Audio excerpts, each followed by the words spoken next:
समझ में आ गया? क्लियर है ना? तो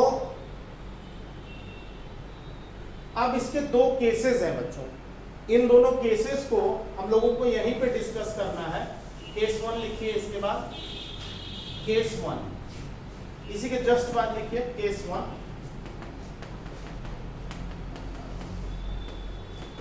केस 1, केस 1, केस 1 लिखो। For bright fringe, for bright fringe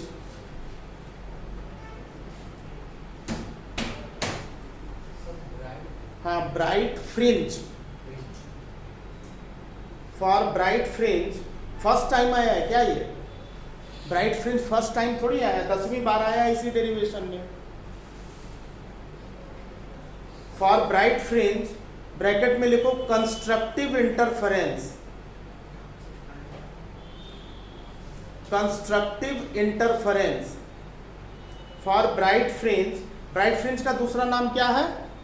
constructive interference. जब कंस्ट्रक्टिव इंटरफेरेंस होता है तो ब्राइट फ्रिंज या ब्राइट बैंड फॉर्म होती है। ब्राइट फ्रिंज के लिए, फ्रिंज अगर ब्राइट है स्क्रीन पे तो इंटेंसिटी, रिजल्टेंट इंटेंसिटी मैक्सिमम होगी।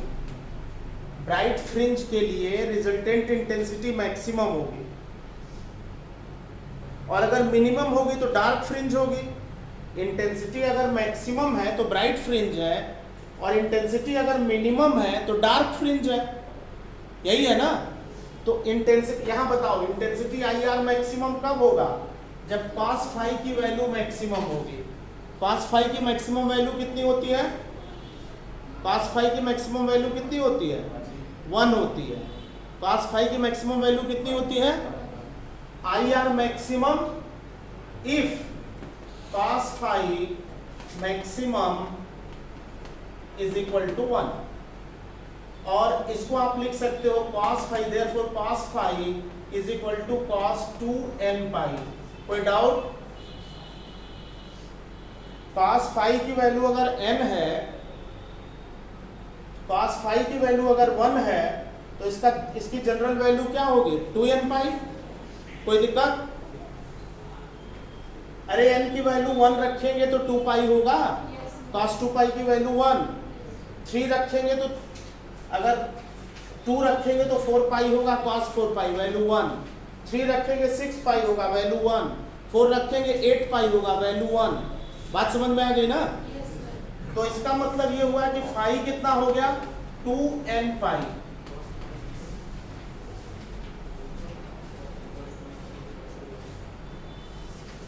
ठीक है बच्चों? तो अगर कोई तुमसे पूछे कि ब्राइट फ्रिंज अगर अपीयर होती है तो कोहेरेंट सोर्सेस से जो लाइट एमिट हो रही है उनके बीच फेज डिफरेंस कितना होना चाहिए? 2n पाई। कितना होना चाहिए? 2n पाई। अगर स्क्रीन पे ब्राइट फ्रिंज बन रही है तो स्लिट S1 S2 से जो वेव जनरेट हो रही है उनके बीच फेज डिफरेंस कितना होना चाहिए? 2n पाई। 2 पाई होना चाहिए, 4 पाई होना चाहिए, 6 पाई होना चाहिए, 8 पाई होना चाहिए, यही होना चाहिए ना? तो अगर फेज डिफरेंस 2 पाई, 4 पाई, 6 पाई, 8 पाई है तो ब्राइट बैंड बनेगा। कौन सा बैंड बनेगा? ब्राइट बैंड बनेगा। Is this clear? अच्छा, एक फार्मूला जो 11th में हम लोगों ने डिराइव भी किया था वेव में, वो था path difference. Path difference, path difference और फेज डिफरेंस में क्या रिलेशन एस्टेब्लिश हुआ था 11th में? What is relation between path difference and phase difference? Path difference delta x is equal to lambda by 2 pi into phase difference. ये wave में ये formula derive कराया जाता है, lambda by 2 pi into phase difference। ठीक है बच्चों? phase difference, phase difference। तो आप लिख सकते हो delta x lambda by 2 pi into phase difference is 2n पाई। इसका मतलब ये हुआ कि पाथ डिफरेंस अगर S1 S2 से जो वेव एमिट हो रही हैं उनके बीच पाथ डिफरेंस अगर n लैम्डा होगा तो ब्राइट फ्रिंज बनेगी। S1 S2 से जो वेव्स सेकेंडरी वेव्स जनरेट हो रही हैं उनके बीच अगर पाथ डिफरेंस n लैम्डा होगा, इसको सॉल्व करेंगे तो n लैम्डा आएगा। अगर पाथ डिफरेंस n लैम्डा है तो ब्राइट बैंड बनेगी स्क्रीन पे या ब्राइट फ्रिंज बनेगी। तो ब्राइट फ्रिंज की कंडीशन हो गई फेज डिफरेंस 2n पाई, पाथ डिफरेंस n लैम्डा।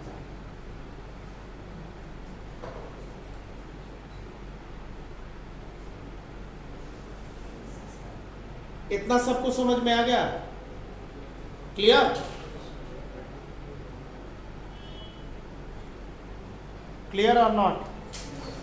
यहां तक क्लियर है ना? अच्छा, अब एक बात बताओ, अगर cos फाई की वैल्यू 1 मैक्सिमम वैल्यू है तो रिजल्टेंट इंटेंसिटी की मैक्सिमम वैल्यू कितनी होगी? अगर cos फाई ब्राइट फ्रिंज के करेस्पॉन्डिंग cos फाई की मैक्सिमम वैल्यू अगर 1 है तो मैक्सिमम इंटेंसिटी कितनी होगी? I मैक्स, बोलिए। I मैक्स होगा I1 root I1 plus root I2 का होल स्क्वायर, यही होगा ना? अगर cos फाई की वैल्यू 1 है तो I1 plus I2 plus 2 root I1 I2 का मतलब यही है ना? कोई दिक्कत? भाई root I1 plus root I2 का whole square, a square plus b square plus 2ab cos phi की वैल्यू 1 है। भाई a प्लस b का whole square, a square plus b square plus 2ab, इसका स्क्वायर करोगे तो यही आएगा, cos फाई की वैल्यू 1 हो गई है। कोई दिक्कत? अब यहां से देखो बच्चों, जो मैक्सिमम एम्पलीट्यूड की बात अगर करें, मैक्सिमम इंटेंसिटी तो आ गई ब्राइट बैंड के लिए। अगर आर मैक्स की बात करें तो आर मैक्स होगा under root A square plus B square plus 2ab multiplied by 1। Multiplied by 1 क्यों? क्योंकि cos फाई की वैल्यू 1 है, cos फाई की वैल्यू 1 है, तो आर मैक्स हो जाएगा, मैक्सिमम एम्पलीट्यूड ब्राइट फ्रिंज के लिए हो जाएगा a plus B. Maximum intensity ये हो जाएगी और मैक्सिमम एम्पलीट्यूड हो जाएगा a प्लस बी। ये रूट के अंदर a प्लस बी का होल स्क्वायर है और रूट के बाहर लाएंगे तो a प्लस बी हो जाएगा।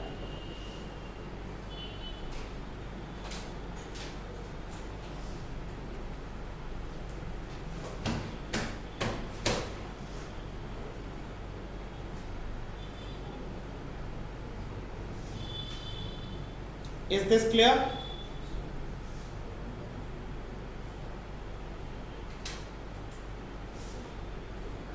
ये केस 1 था ब्राइट फ्रिंज के लिए। केस 2 लिख लो बच्चों, for dark fringe. For dark fringe, for dark fringe case 2, case 2 dark fringe. Dark fringe bracket में destructive interference, dark fringe, dark fringe destructive interference. कौन सा interference? Destructive interference. Dark fringe appear होती है due to destructive interference. Dark fringe, dark fringe destructive interference, resultant intensity minimum होगी बच्चों। Dark fringe के लिए intensity, resultant intensity minimum होगी। और रिजल्टेंट इंटेंसिटी मिनिमम कब होगी? जब cos फाई की वैल्यू -1 होगी। cos फाई की मिनिमम वैल्यू -1 होती है।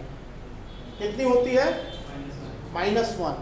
तो इसका मतलब जनरलाइज करें इसको तो cos 2n - 1 इंटू पाई हो जाएगा।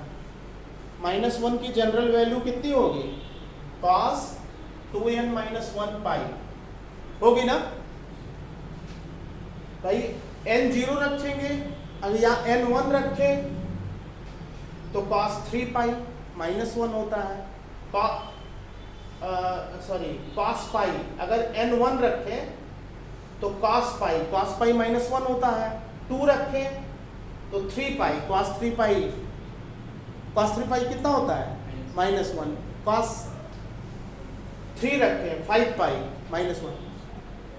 इसका मतलब ये है कि जब phase difference pi, 3 pi, 5 pi so on so fourth है तो डार्क फ्रिंज बनेगी। और ब्राइट फ्रिंज कब बनेगी? ब्राइट फ्रिंज के लिए क्या बताया था फेज डिफरेंस? 2 पाई, 4 पाई, 6 पाई, 8 पाई, तो ब्राइट फ्रिंज बनेगी। ये बात मैंने आपको बताई थी पिछले इसमें। तो डार्क फ्रिंज के corresponding phase difference pi, 3 pi, 5 pi, 7 pi so on so fourth होता है। या जनरल वैल्यू कहें, तो फाई कितना होगा बच्चों? जनरल वैल्यू कहें तो फाई होगा 2n-1 पाई। अगर फेज डिफरेंस इतना है तो डार्क फ्रिंज अपीयर होगी।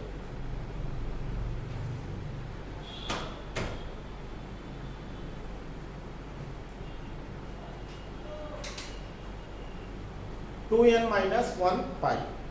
Clear? Is this clear? Path difference निकालो। पाथ डिफरेंस का क्या फार्मूला बताया? Delta x lambda by 2 pi into 5 phase difference.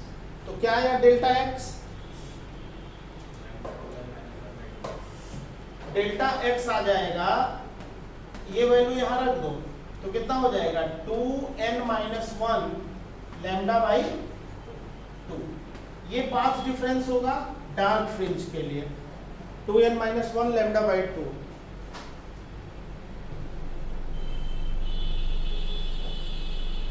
To n-1 lambda by 2 ये डार्क फ्रिंज के लिए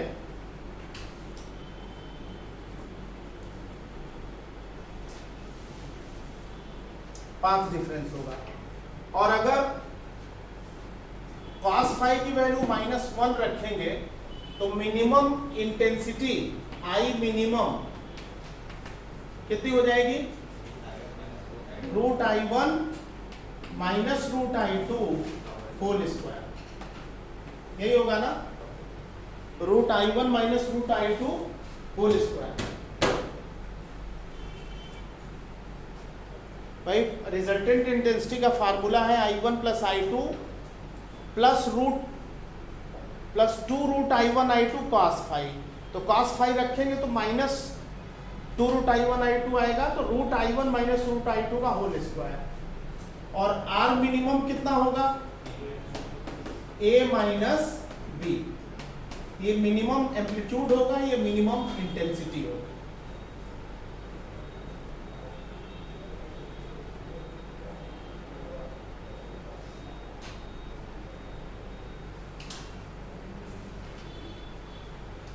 सेकेंड केस क्लियर?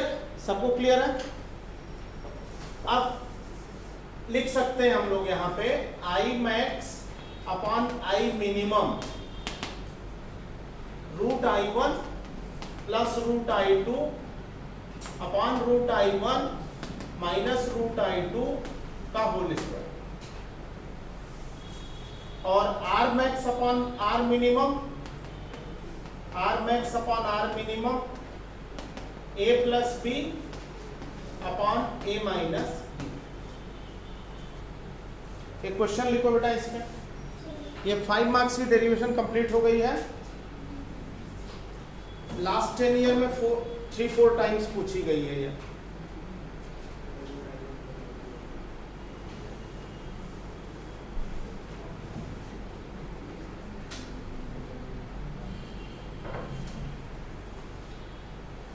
इस डेरिवेशन में कहीं कोई दिक्कत इस कॉन्सेप्ट में?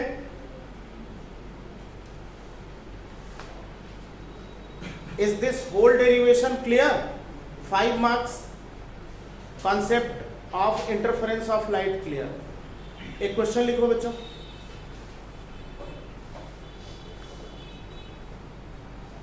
Two slits of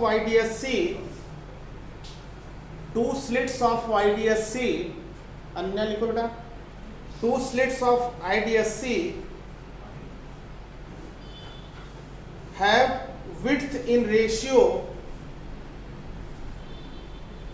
2 slits of IDSC have width in ratio 1:25. 1:25. Find the ratio of maximum and minimum intensity of the interference pattern. Find the ratio of maximum to minimum intensity of the interference pattern. करो बेटा.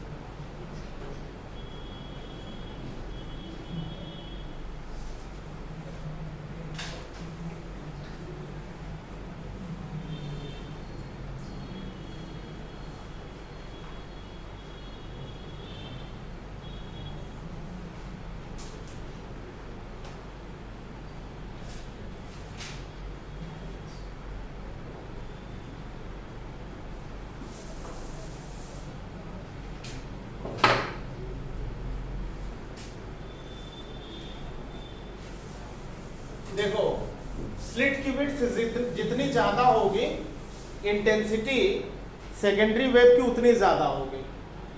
Slit width अगर ज्यादा है तो fringe की intensity भी उतनी ज्यादा होगी. अगर स्लिट की विड्थ बहुत कम है, S1 S2 की विड्थ बहुत कम है, जो फ्रिंजेस अपीयर होंगी उनकी इंटेंसिटी कम होगी. इसी कॉन्सेप्ट को यूज करके करो इसको. Intensity proportional to width. Width more, intensity more. Width less, intensity less.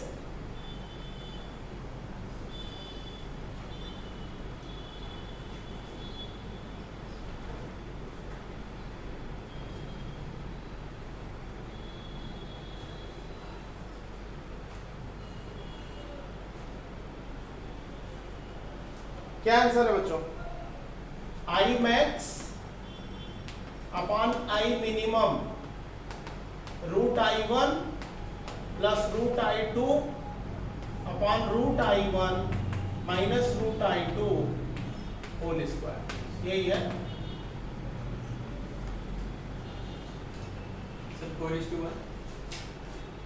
4:1 नहीं आएगा, ध्यान से करो.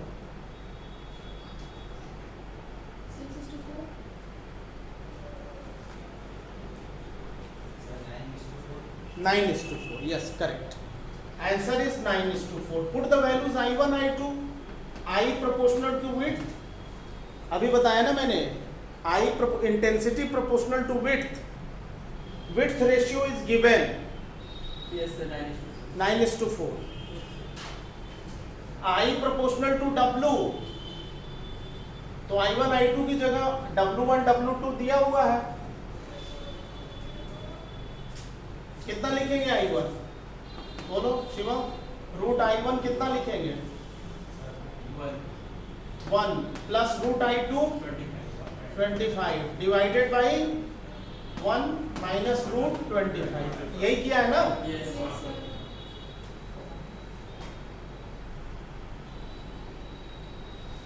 तो कितना आ रहा है? Sir, 9:4. और इसका स्क्वायर हो जाएगा. कितना आया? 9:4. एक चीज इसमें और बताते हैं, तब उसके बाद कुछ क्वेश्चंस करते हैं. ये डेरिवेशन इंटरफेरेंस की पूरी क्लियर है, कोई दिक्कत नहीं इसमें. एक हेडिंग डाल दो बच्चों, fringe width. Fringe width,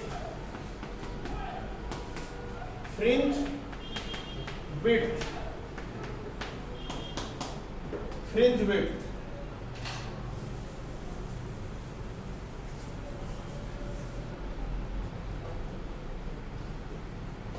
fringe width.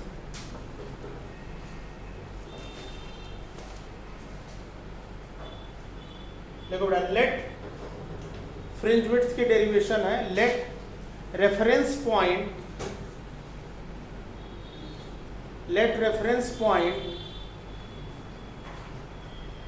at distance small y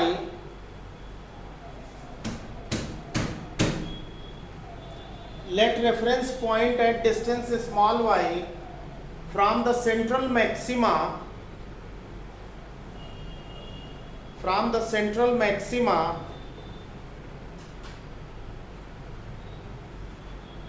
as shown in the figure. देखो बेटा, ये दो स्लिट्स हैं S1 और S2 और ये स्क्रीन है। ये सेंट्रल मैक्सिमा है, सेंट्रल ब्राइट फ्रिंज है, मान लेते हैं O है। ये स्लिट S1 है, यहाँ से परपेंडिकुलर ड्रॉप कर दिया। ये स्लिट S2 है, यहाँ से परपेंडिकुलर ड्रॉप कर दिया। ये S1 और ये S2 है। रेफरेंस पॉइंट यहाँ पे है, सेंट्रल मैक्सिमा से y डिस्टेंस पे, सेंट्रल मैक्सिमा से y डिस्टेंस पे रेफरेंस पॉइंट है। और यहाँ से अगर इस पॉइंट को ज्वाइन करें या इस वाली स्लिट से ज्वाइन करें तो ये जो ऑप्टिकल पाथ है और ये जो ऑप्टिकल पाथ है, इन दोनों ऑप्टिकल पाथ के बीच पाथ डिफरेंस, इस ऑप्टिकल पाथ और इस ऑप्टिकल पाथ के बीच जो पाथ डिफरेंस है वो डेल्टा एक्स है। ये फिगर ड्रॉ कर लो, ड्रॉ दिस फिगर।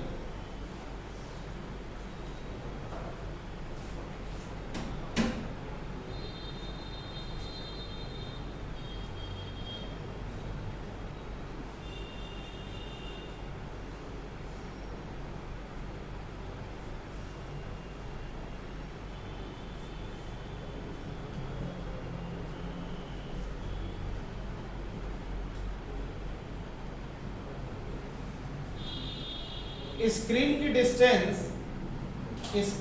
डिस्टेंस यहां से कैपिटल डी है। स्क्रीन की डिस्टेंस यहां से कैपिटल डी है और स्लिट्स के बीच की सेपरेशन स्मॉल डी है। स्लिट्स के बीच की सेपरेशन स्मॉल डी है और स्लिट से स्क्रीन की डिस्टेंस कैपिटल डी है।